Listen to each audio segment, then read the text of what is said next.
Hello friends, मैं आशी आज फिर से कुछ पॉजिटिव थॉट्स आप सबके साथ शेयर करने जा रही हूँ ताकि आप लोग मोटिवेट होते रहें। कुछ मोटिवेशनल स्टोरीज़ आपके सामने रखने जा रही हूँ ताकि आप इस कोरोना के टाइम में भी मोटिवेट होते रहे, पॉजिटिव वाइब्स अपने आसपास फील कर सकें। लेकिन आप चाहते हैं कि अगर आप मेरी मोटिवेशनल स्पीच इसी तरह से सुनते रहें तो उसके लिए सबसे पहले आप मेरे चैनल को लाइक और सब्सक्राइब ज़रूर कीजिए ताकि मैं आपको और मोटिवेशनल स्पीच के साथ अपने साथ जोड़ सकूं, ताकि आप मेरे आने वाले वीडियोस को भी सुन पाएँ, देख पाएँ। तो मैं शुरू करती हूँ कुछ पॉजिटिव वाइब्स के साथ, कुछ पॉजिटिव थॉट्स के साथ। हर्ष और विषाद। हर्ष यानी खुशी और विषाद यानी दुख। विषाद, दुख, संताप, पीड़ा। कोरोना एक ऐसा विषाद बनकर आया है जिसने सामर्थ्य से भरे लोगों को भी अपनी बाहों में घेर लिया है। और जब मनुष्य विषाद से घिर जाता है तो वह बहुत दुखी हो जाता है, उदास हो जाता है और उसे अपने आसपास केवल और केवल संताप, दुख, पीड़ा ही दिखाई देती है, जिससे वह बहुत दुखी रहने लगता है और वह सोचता है कि अब कुछ भी होने वाला नहीं है, कोई भी हल निकलने वाला नहीं है, जिससे वह धीरे धीरे डिप्रेशन में चला जाता है। और जब वह डिप्रेशन में चला जाता है तो उसका मनोबल पूरी तरह से टूट जाता है और वो हिम्मत हार जाता है। जब आप दुख को, विषाद को अपना जीवन का हिस्सा बना लेते हो तो आपका जीवन संतापों से भर जाता है। यह आप भी जानते हैं कि कुछ भी होने वाला नहीं है। आपके इस तरह से रिएक्ट करने से, आपके इस तरह से दुखी होने से कोई रिजल्ट नहीं निकलने वाला है।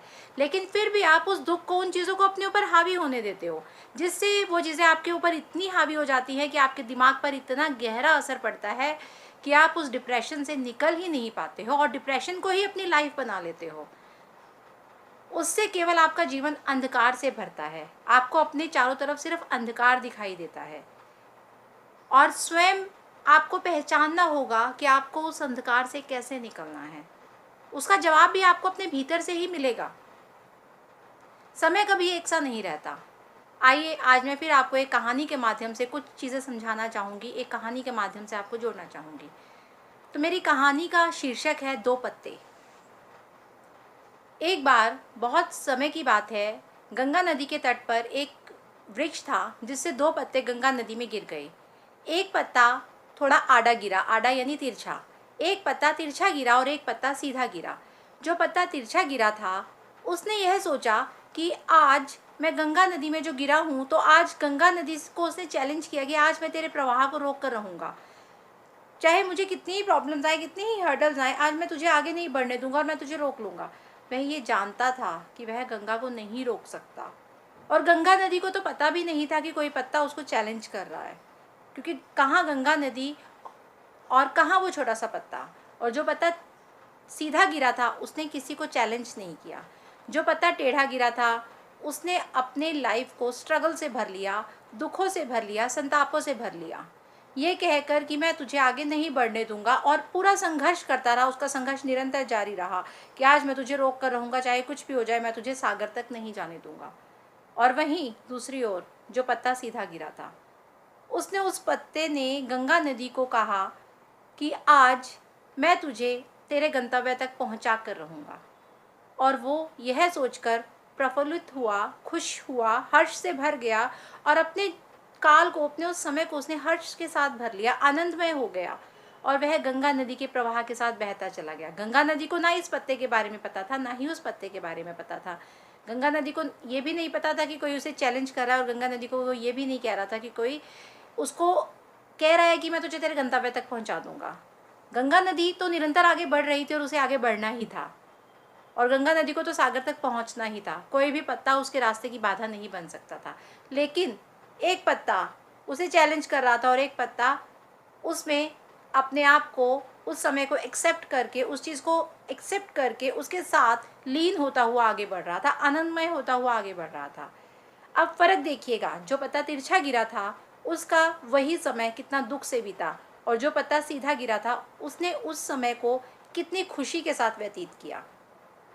ये सिर्फ नज़रिया ही तो था जिसने किसी के जीवन को खुशी के साथ भर दिया और किसी के जीवन को दुख के साथ भर दिया।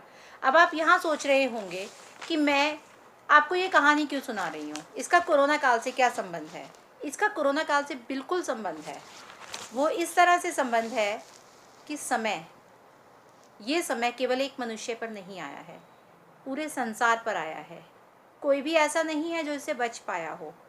अब कोई इस परिस्थिति को एक चैलेंज के रूप में लेगा और कोई इस परिस्थिति को ये समझेगा कि ये बुरा समय है, टल जाएगा, और कोई ये समझेगा कि नहीं, अब ये नहीं टलेगा और हार मान जाएगा। कोई इसमें से भी मौका तलाश जाएगा, कोई यहाँ पर हिम्मत हार जाएगा।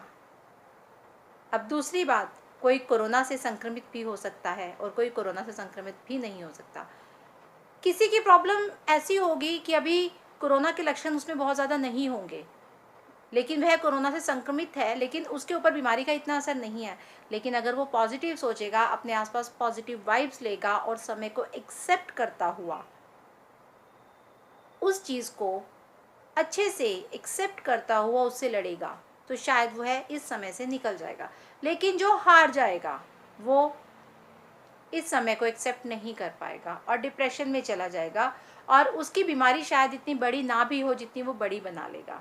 मन के हारे हार है, मन के जीते जीत। आप समय से जीत सकते हो, लेकिन आप अपने मन से नहीं जीत सकते। लेकिन यदि कोई मनुष्य अपने मन से जीत जाता है तो कोई भी परिस्थिति उसका कुछ भी बिगाड़ नहीं सकती। सुख और दुख जीवन के दो रूप हैं। अगर आप अपनी लाइफ के सुख को एंजॉय करते हो तो दुख में दुखी मत हो, उसको चिंतन के साथ निकालो, चिंता के साथ मत। क्योंकि जब आने वाला दुख अगर आप अच्छे से झेल जाते हो तो उस दुख के जाने के बाद जो आपके जीवन में सुख आएगा वो बहुत अच्छा होगा। अंधेरे के बाद प्रकाश बहुत अच्छा लगता है। जब बहुत तेज वर्षा होती है, कई दिन तक लगातार वर्षा होती है, चारों तरफ हमें लगता है पानी ही पानी हो गया, लेकिन उसके बाद जब सूरज निकलता है तो वो सूरज सबको अच्छा लगता है। तो इस बुरे समय को चैलेंज समझकर एक्सेप्ट करें। आप समय से नहीं लड़ सकते, आप केवल कर्म कर सकते हैं, फल आपके हाथ में नहीं है, ये बात आप जानते हैं, बस स्वीकार नहीं करते। यदि आप इस बात को स्वीकार कर लेंगे, एक्सेप्ट कर लेंगे, तो यकीन मानिए ये टाइम टल जाएगा, कट जाएगा। अब ये आप पर डिपेंड करता है कि आप इस समय को कैसे व्यतीत करते हैं, हर्ष के साथ या विषाद के साथ। यदि आप हर्ष के साथ इस समय को बिताएंगे तो आपका जीवन आनंदमय होगा, और अगर आप विषाद के साथ बिताएंगे तो आपकी लाइफ में भले ही इतनी प्रॉब्लम्स ना हो, लेकिन आप उन प्रॉब्लम्स को इतना बड़ा बना दोगे कि अपने चारों तरफ एक वातावरण ऐसा क्रिएट कर दोगे जो केवल संतापों से और विषाद से भरा होगा। तो अब ये आप पर डिपेंड करता है कि आप इस टाइम को कैसे लेंगे। ढूंढिए, सोचिए, समझिए, विचार कीजिए कि आप इस सिचुएशन से कैसे बाहर निकल सकते हैं और इस सिचुएशन को एक अवसर का रूप कैसे दे सकते हैं। आप इसे एक मौके में बदल सकते हैं, वो सिर्फ आप पर डिपेंड करता है। तो सोचिए, समझिए और विचार कीजिए। मैं फिर मिलूंगी कुछ नए पॉजिटिव थॉट्स के साथ, कुछ नए मोटिवेशनल स्टोरीज के साथ, कुछ नई मोटिवेशनल वाइब्स के साथ। लेकिन मेरे चैनल को लाइक और सब्सक्राइब ज़रूर कीजिएगा ताकि आप मेरे आने वाले वीडियोस को सुन सकें।